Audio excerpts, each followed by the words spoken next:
Hello traders, channel पर आपका फिर से स्वागत है। मुझे उम्मीद है कि स्मार्ट मनी कॉन्सेप्ट्स कोर्स के पहले सीजन से आपको काफ़ी फ़ायदा हुआ होगा। हमने सभी बेसिक एसएमसी कॉन्सेप्ट्स को ऑर्डरली मैनर में कवर किया है, हर कॉन्सेप्ट पर बहुत ज़्यादा एम्फेसिस भी दिया है। अगर आपने अभी तक इन सीरीज़ ऑफ एपिसोड्स को नहीं देखा है, तो मैं आपको स्ट्रांगली रिकमेंड करता हूँ कि आप इन्हें ज़रूर देखें, क्योंकि ये आपके ट्रेडिंग जर्नी में एक टर्निंग पॉइंट हो सकता है। मैं कंप्लीट एसएमसी प्लेलिस्ट को डिस्क्रिप्शन और आई बटन में लिंक कर दूंगा ताकि आप उसे आसानी से एक्सेस कर सकें। हर एपिसोड कंप्लीट करने के बाद मैं चाहता हूं कि आप अपने पसंदीदा चार्ट्स पर जाएं और जो आपने सीखा है उसे अप्लाई करें। सबसे पहले अपने ट्रेडिंग स्टाइल के अनुसार हाईएस्ट टाइम फ्रेम को सिलेक्ट करें। फिर मार्केट स्ट्रक्चर को मार्क करें, मेजर स्विंग स्ट्रक्चर्स और इंटरनल स्ट्रक्चर्स को आइडेंटिफाई करें। उसके बाद आपको इंटरनल और एक्सटर्नल लिक्विडिटी एरियाज को ढूंढना होगा और देखना होगा कि प्राइस इन एरियाज या जोन्स में कैसे रिएक्ट कर रही है। इसके बाद मैं चाहता हूं कि आप मेजर एसएमसी रेफरेंस एरियाज को आइडेंटिफाई और मार्क करें। ये reference areas order blocks, fair value gaps, rejection blocks, liquidity voids आदि हो सकते हैं। और अंत में मार्केट स्ट्रक्चर और ट्रेडिंग बायस के आधार पर आपको प्राइस स्विंग्स के अंदर प्रीमियम और डिस्काउंट एरियाज को आइडेंटिफाई करना होगा। यही पूरे एसएमसी चार्ट एनालिसिस प्रोसेस का एक ब्रीफ ओवरव्यू है। एक बिगिनर के रूप में आपको इन्हें मैन्युअली आइडेंटिफाई और मार्क करना चाहिए। इससे कॉन्सेप्ट्स आपके दिमाग में अच्छे से बैठ जाएंगे। ट्रेड एंट्री प्रोसेस एक अलग डिस्कशन का टॉपिक है, जिसे हम दूसरे सीजन में कवर करेंगे। अब मल्टीपल चार्ट्स को एनालाइज करना एक टाइम कंज्यूमिंग और मुश्किल प्रोसेस हो सकता है, इसलिए हमें कुछ मदद की ज़रूरत होगी। यहीं पर इंडिकेटर्स काम आते हैं। तो इस वीडियो में मैं आपको कुछ बहुत ही यूज़फुल और इफ़ेक्टिव एसएमसी इंडिकेटर्स के बारे में बताऊंगा, जो चार्ट्स को एनालाइज करते समय आपका काफ़ी बर्डन कम कर देंगे। ध्यान रखें कि मैं जो भी इंडिकेटर्स इंट्रोड्यूस करूंगा, वे सभी ट्रेडिंग व्यू पर फ्री में अवेलेबल हैं। तो अगर आपको लगता है कि ये वीडियो सीरीज़ आपकी ट्रेडिंग में मदद कर रही है, तो बदले में मैं बस यही चाहूँगा कि आप इस वीडियो को लाइक करें और इसे अपने दोस्तों और फेलो ट्रेडर्स के साथ शेयर करें। और अगर आप चैनल पर नए हैं तो सब्सक्राइब करना न भूलें और हमारे लेटेस्ट वीडियोस के अपडेट्स के लिए बेल नोटिफिकेशन भी इनेबल कर लें। एसएमसी इंडिकेटर के बारे में बात करने से पहले मैं चाहता हूं कि आप अपने ट्रेडिंग स्टाइल के अनुसार सबसे हाई टाइम फ्रेम को सिलेक्ट करें। ये टाइम फ्रेम ट्रेडर से ट्रेडर के अनुसार अलग हो सकता है। अगर आपको अपना ट्रेडिंग स्टाइल पता है लेकिन सही टाइम फ्रेम सिलेक्ट करने में परेशानी हो रही है, तो मैं आपको रिकमेंड करता हूं कि आप मेरा ये वीडियो देखें, जिसमें मैंने टाइम फ्रेम्स सिलेक्ट करने के तरीके को डिटेल में एक्सप्लेन किया है। मैं प्राइमरीली एक स्विंग ट्रेडर हूं, तो मेरे एनालिसिस के लिए हायर टाइम फ्रेम्स अक्सर एक दिन का होता है। और अगर आप ऐसे ट्रेडर हैं जो इंट्राडे पोजीशंस लेते हैं, तो आप 1 घंटे का या फिर 15 मिनट का टाइम फ्रेम चुन सकते हैं। टाइम फ्रेम सिलेक्ट करने के बाद आपको चार्ट में एक कॉमन प्रॉब्लम नजर आएगी। ये ज्यादातर इंडियन स्टॉक्स और इंडिसीज में देखी जाती है। इसे प्राइस गैप्स कहते हैं। ये गैप्स मार्केट के ओवरनाइट सेंटिमेंट्स का नतीजा होते हैं। जब हम मार्केट स्ट्रक्चर को मार्क करना शुरू करते हैं, तो ये गैप्स काफ़ी अनोइंग हो जाते हैं, क्योंकि ये कंटिन्यूअस प्राइस एक्शन प्रोवाइड नहीं करते, जिससे स्ट्रक्चर मैपिंग थोड़ी कॉम्प्लिकेटेड हो जाती है। इस इशू का सिंपल सॉल्यूशन ये है कि आप एक इंडिकेटर का इस्तेमाल करें। ध्यान रखें कि फॉरेक्स और क्रिप्टो मार्केट्स में इसकी ज़रूरत नहीं होती, क्योंकि वहाँ प्राइस एक्शन कंटिन्यूअस रहती है, क्योंकि मार्केट लगभग 24 घंटे सातों दिन ओपन रहता है। अब चलिए इस इंडिकेटर को देखते हैं। सबसे पहले अपने ब्राउज़र या ऐप में ट्रेडिंग व्यू खोलें और उस चार्ट को ओपन करें जिसे आप एनालाइज करना चाहते हैं। इस केस में मैं निफ्टी इंडेक्स को चुनूंगा। फिर मैं 1 घंटे का टाइम फ्रेम सेलेक्ट करूंगा। आप देख सकते हैं कि चार्ट में कई जगहों पर गैप फॉर्मेशंस हो रही हैं। अब इंडिकेटर्स आइकॉन पर जाएं और उस पर क्लिक करें। एक पॉपअप मेन्यू स्क्रीन पर आएगा। इस मेन्यू के लेफ्ट साइड में टेक्निकल सेक्शन को सिलेक्ट करें। अब सर्च बार में टाइप करें नो गैप कैंडल्स और एंटर दबाएं। आपको लिस्ट में केवल एक ही इंडिकेटर दिखेगा, जिसे एचिपाटा ने बनाया है। इस इंडिकेटर पर क्लिक करें। अब चार्ट पर वापस जाएं और आप देख सकते हैं कि कुछ कैंडल्स के एक्सटेंड होने से गैप्स ऑटोमेटिकली फिल हो गए हैं। ध्यान रखें कि इस इंडिकेटर का इस्तेमाल लाइव मार्केट में ट्रेडिंग या पोजीशन लेने के दौरान नहीं करना चाहिए। ये इंडिकेटर सिर्फ स्ट्रक्चर मैपिंग प्रोसेस को आसान बनाने के लिए है, खासकर बिगिनर्स के लिए या फिर जब चार्ट में बहुत ज़्यादा प्राइस गैप्स हो। मैं इस इंडिकेटर को ऑन और ऑफ करूंगा ताकि आप देख सकें कि चार्ट में असल में क्या होता है। आप नोटिस करेंगे कि गैप्स केवल एक कैंडल को एक्सटेंड करके फिल हो जाते हैं। इसमें कोई खास लॉजिक नहीं है। इसलिए ये सुनिश्चित करें कि आप स्ट्रक्चर मार्क करने के बाद इस इंडिकेटर को ऑफ कर दें। अगर आप इस इंडिकेटर की सेटिंग्स में जाएंगे तो पाएंगे कि ज़्यादा एडजस्टमेंट्स करने की ज़रूरत नहीं है, बस सब कुछ डिफ़ॉल्ट पर रखें। लेकिन आप कलर्स चेंज कर सकते हैं ताकि आपको आसानी से पता चल सके कि प्राइस गैप्स कहाँ थे। आगे बढ़ते हैं। ट्रेडिंग व्यू के इंडिकेटर सेक्शन में बहुत सारे smart money related indicators available हैं, लेकिन जो सबसे ज़्यादा ट्रेडर्स द्वारा इस्तेमाल किए जाते हैं वो लक्स एल्गो के इंडिकेटर्स हैं। बस इंडिकेटर सेक्शन में जाएं और सर्च बार में लक्स एल्गो टाइप करें और आपको 100 से ज़्यादा रिजल्ट्स दिखाई देंगे। इसमें smart money related indicators, price action based indicators और कई अन्य इंडिकेटर्स होते हैं। इस वीडियो के पर्पस के लिए हमारा फोकस सिर्फ लक्स एल्गो के स्मार्ट मनी इंडिकेटर्स पर रहेगा। लक्स एल्गो को स्पेशल मेंशन करना चाहूँगा कि उन्होंने इन इंडिकेटर्स को रिटेलर्स के लिए बिल्कुल फ्री रखा है। वैसे मैंने लक्स एल्गो के कुछ बेहतरीन एसएमसी इंडिकेटर्स को स्टार या फेवरेट किया है। आप वीडियो को पॉज करके स्क्रीनशॉट ले सकते हैं और इन नेम्स को टाइप करके अपने फेवरेट इंडिकेटर्स सेक्शन में ऐड कर सकते हैं।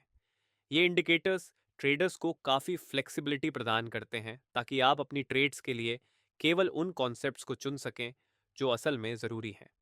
एग्जाम्पल के लिए, अगर आप चाहते हैं कि इंडिकेटर पोटेंशियल ऑर्डर ब्लॉक्स और ब्रेकर ब्लॉक्स को स्पॉट करे, तो आप लक्स एल्गो का ऑर्डर ब्लॉक्स और ब्रेकर ब्लॉक्स इंडिकेटर यूज़ कर सकते हैं।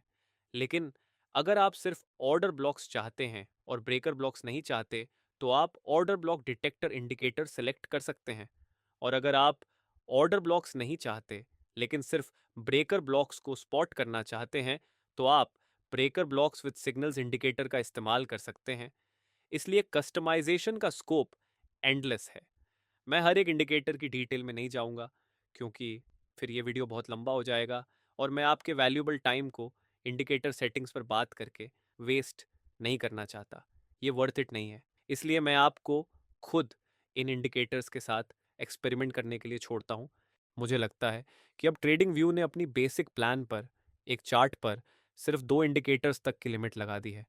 ज़्यादातर बिगिनर्स के लिए ट्रेडिंग व्यू का सब्सक्रिप्शन अफोर्ड करना मुश्किल होगा। जब मैंने शुरू किया था, तब मैं भी ट्रेडिंग व्यू अफोर्ड नहीं कर पा रहा था। ऐसे लोगों के लिए कस्टमाइजेशन के लिए मल्टीपल इंडिकेटर्स का इस्तेमाल करना पॉसिबल नहीं है। लेकिन चिंता मत करें, क्योंकि एक ऐसा एसएमसी इंडिकेटर है जो एक ऑलराउंडर की तरह काम करता है। ये इंडिकेटर एक्सटर्नल और इंटरनल स्ट्रक्चर्स को मैप करने से लेकर ऑर्डर ब्लॉक्स ढूंढने, fair value gaps, equal highs और lows, multiple time frame highs और लोज को पहचानने और प्रीमियम और डिस्काउंट एरियाज को फिगर आउट करने तक का काम करता है। ये इंडिकेटर आपकी 90% से ज़्यादा रिक्वायरमेंट्स को पूरा करेगा और आपके चार्ट एनालिसिस को कई गुना तेज बना देगा। इस इंडिकेटर का क्रिएटर कोई और नहीं बल्कि लक्स एल्गो ही है। तो इंडिकेटर्स सेक्शन में जाएं और सर्च बार में स्मार्ट मनी कॉन्सेप्ट्स टाइप करें। आपको तुरंत लक्स एल्गो द्वारा पहला इंडिकेटर दिखाई देगा जिसे 40,000 से ज़्यादा ट्रेडर्स इस्तेमाल कर रहे हैं। बस इस इंडिकेटर पर क्लिक करें। ये ऑटोमेटिकली सारे कंसेप्ट्स को चार्ट्स पर अप्लाई कर देगा। आप देखेंगे कि चार्ट पर काफ़ी मार्किंग्स आ गई हैं, जैसे BOS, CHoCH, equal highs, equal lows, strong lows, weak highs, order block zones आदि। चार्ट थोड़ा क्राउडेड लग सकता है। अब इंडिकेटर सेटिंग्स पर टैप करें। इनपुट सेक्शन में आप देखेंगे कि इस इंडिकेटर को कस्टमाइज करने के लिए कई ऑप्शंस अवेलेबल हैं। अब चलिए हर एक ऑप्शन को डिटेल में देखते हैं और समझते हैं कि कौन सी सेटिंग किसके लिए है। तो पहला ऑप्शन है मोड, जो डिफ़ॉल्ट सेटिंग में हिस्टोरिकल पर सेट होता है। अगर आप ड्रॉप डाउन मेनू पर क्लिक करेंगे तो एक और ऑप्शन मिलेगा जिसका नाम प्रेजेंट है। अगर आप जानना चाहते हैं कि इन ऑप्शंस का मतलब क्या है, तो सामने वाला आई बटन पर हॉवर करें या क्लिक करें। ये पूछता है कि आप चाहते हैं कि इंडिकेटर हिस्टोरिकल स्ट्रक्चर्स को भी मार्क करे या सिर्फ रीसेंट स्ट्रक्चर फॉर्मेशंस को ही मार्क करे। अगर आप प्रेजेंट ऑप्शन चुनते हैं तो आप नोटिस करेंगे कि पहले की सारी मार्किंग्स हटा दी गई हैं और केवल सबसे रीसेंट स्ट्रक्चर मार्क किया गया है। पर्सनली मुझे इस ऑप्शन को हिस्टोरिकल पर सेट रखना पसंद है, क्योंकि ये मुझे मार्केट ट्रेंड्स के बारे में एक जनरल आइडिया देता है कि मार्केट ने पास्ट में कैसे रिएक्ट किया। दूसरा ऑप्शन है स्टाइल, जो डिफ़ॉल्ट रूप से कलर्ड पर सेट है। अगर आप ड्रॉप डाउन मेन्यू पर क्लिक करेंगे तो आपको एक और ऑप्शन मिलेगा जिसका नाम मोनोक्रोम है। आई बटन पर हवर करने पर यह बताता है कि यह इंडिकेटर का कलर थीम है। अगर आप मोनोक्रोम चुनते हैं तो हर मार्किंग को ग्रे कर दिया जाएगा। इससे चीज़ें सिंपल लग सकती हैं, लेकिन अगर आप चाहते हैं कि चीज़ें ब्राइट और कलरफुल दिखें तो पहला ऑप्शन चुनें। यह आपकी पर्सनल प्रेफरेंसेस पर डिपेंड करता है। अगला ऑप्शन है एक टिक बॉक्स जिसका नाम है कलर कैंडल्स। इस ऑप्शन से कैंडल्स को करंट ट्रेंड के हिसाब से कलर किया जाएगा जैसा कि स्ट्रक्चर द्वारा डिटेक्ट किया गया है। इस ऑप्शन को इनेबल करना भी आपकी पर्सनल प्रेफरेंस पर डिपेंड करता है। अगला section real time internal structure कहता है। इस ऑप्शन से चार्ट पर इंटरनल या माइनर मार्केट स्ट्रक्चर को दिखाया जाता है।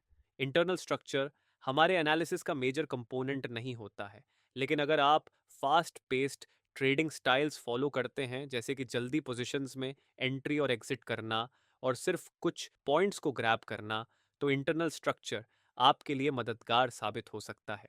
यहाँ भी कस्टमाइजेशन ऑप्शंस मिलते हैं, जिसमें आप बुलिश और बेरिश इंटरनल स्ट्रक्चर मार्किंग्स के कलर्स को बदल सकते हैं।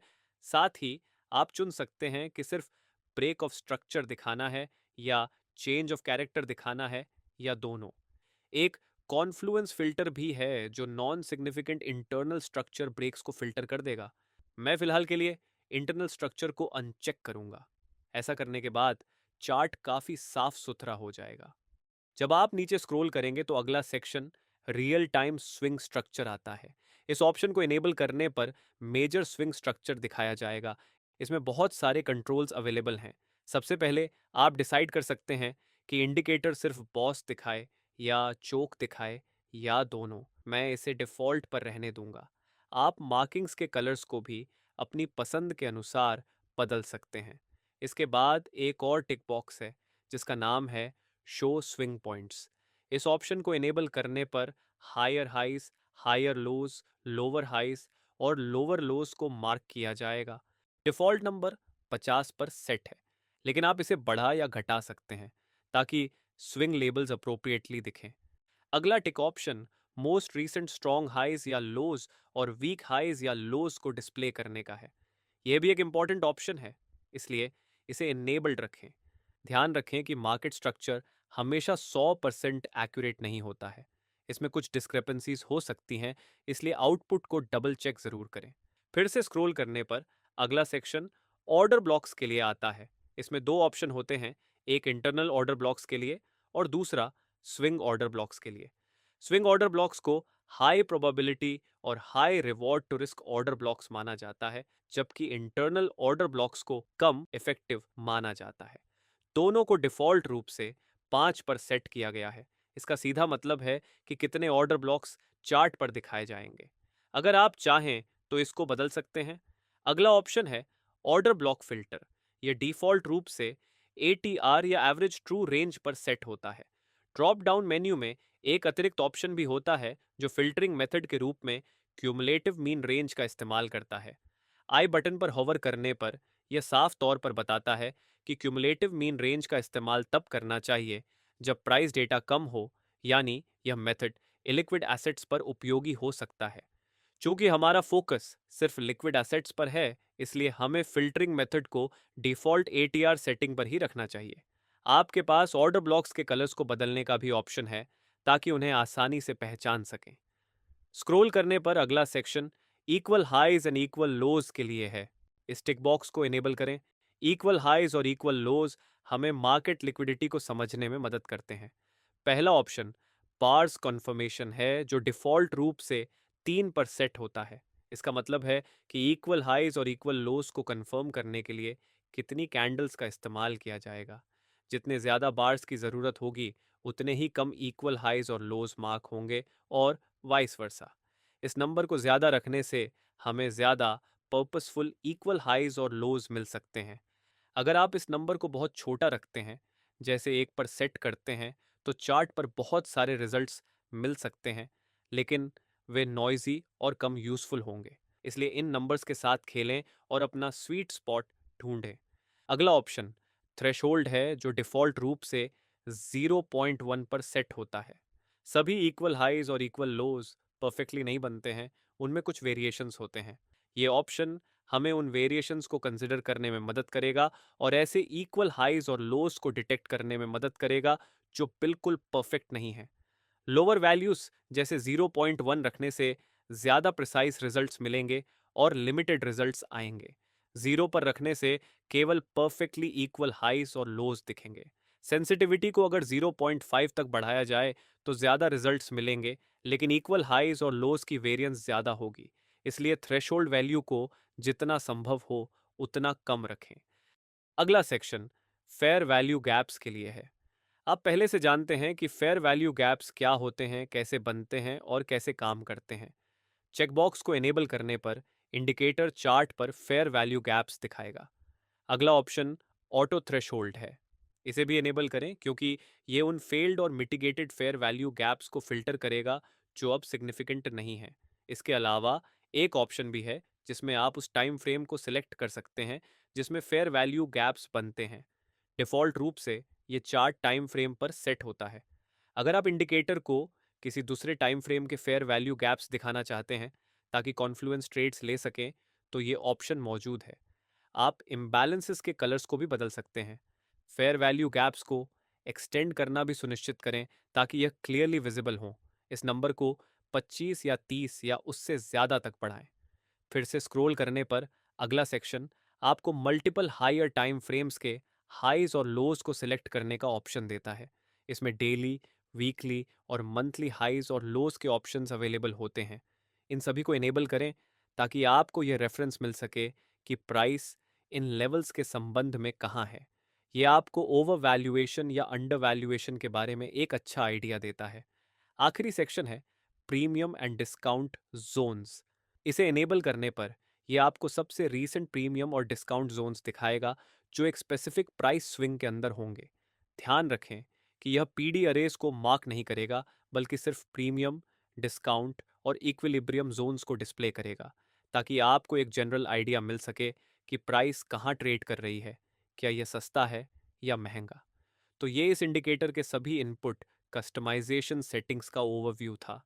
मैं ये नहीं कहूँगा कि ये इंडिकेटर बिल्कुल परफेक्ट है या हर मार्किंग 100% एक्यूरेट है, इसलिए हर चीज़ को डबल चेक करना ज़रूरी है। और अगर आपको पाइन स्क्रिप्ट की नॉलेज है तो इसका सोर्स कोड फ्री में अवेलेबल है और आप अपनी ज़रूरतों के हिसाब से चेंजेस कर सकते हैं। आप अन्य फेवरेटेड स्मार्ट मनी इंडिकेटर्स को भी देख सकते हैं और यह डिसाइड कर सकते हैं कि कौन सा आपके लिए सबसे बेहतर है। मुझे उम्मीद है कि इस वीडियो से आपकी स्मार्ट मनी एनालिसिस की यात्रा और आसान हो जाएगी। अगर यह वीडियो आपके लिए यूज़फुल साबित हुआ तो कृपया लाइक बटन को दबाएं और इस वीडियो को अपने दोस्तों और फेलो ट्रेडर्स के साथ शेयर करें। अगर आप इस चैनल पर नए हैं तो सब्सक्राइब ज़रूर करें और बेल आइकॉन इनेबल करें ताकि आपको हमारे लेटेस्ट वीडियोस के अपडेट्स मिलते रहें।